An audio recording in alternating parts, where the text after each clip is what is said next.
31 octobre 1870. Extrait du journal d'Edmond de Goncourt. Sur les visages, dans l'attitude des gens, on sent le contre-coup des grandes et terribles choses qui sont dans l'air. Derrière le dos des questionneurs, groupés autour d'un garde national, j'entends les mots de coups de revolver, de décharge de coups de fusil, de blessés. Sur le seuil du théâtre français, La Fontaine m'apprend la nouvelle officielle de la capitulation de Bazaine. La rue de Rivoli est tumultueuse, et la foule en parapluie grossit, à mesure qu'on approche de l'hôtel de ville.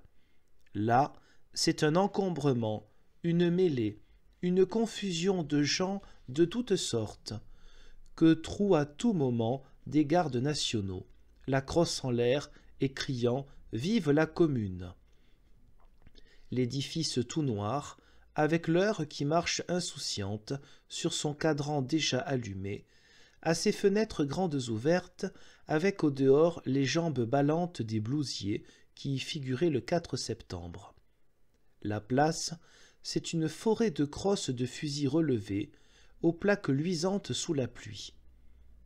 Sur les visages, on sent la douleur de la capitulation de Bazaine, une espèce de fureur de l'échec d'hier au Bourget, en même temps qu'une volonté colère et héroïquement irréfléchie de ne pas faire la paix.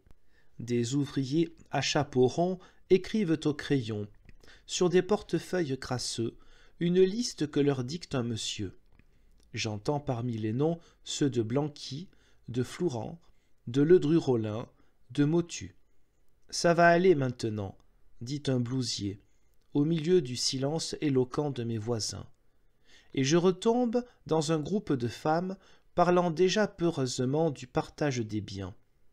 À ce qu'il paraît, ainsi que me l'indiquaient les jambes des blousiers aux fenêtres de l'hôtel de ville, le gouvernement est renversé, la commune établie, et la liste du monsieur de la place va être confirmée par le suffrage universel dans 24 heures.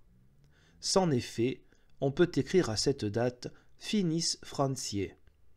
Les cris « Vive la Commune » éclatent sur toute la place et de nouveaux bataillons se précipitent par la rue de Rivoli, suivis d'une voyoucratie vociférante et gesticulante.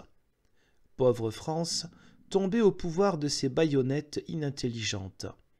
Dans ce moment, une vieille dame qui me voit acheter le journal du soir me demande, ironie, si le cours des fonds publics est dans mon journal.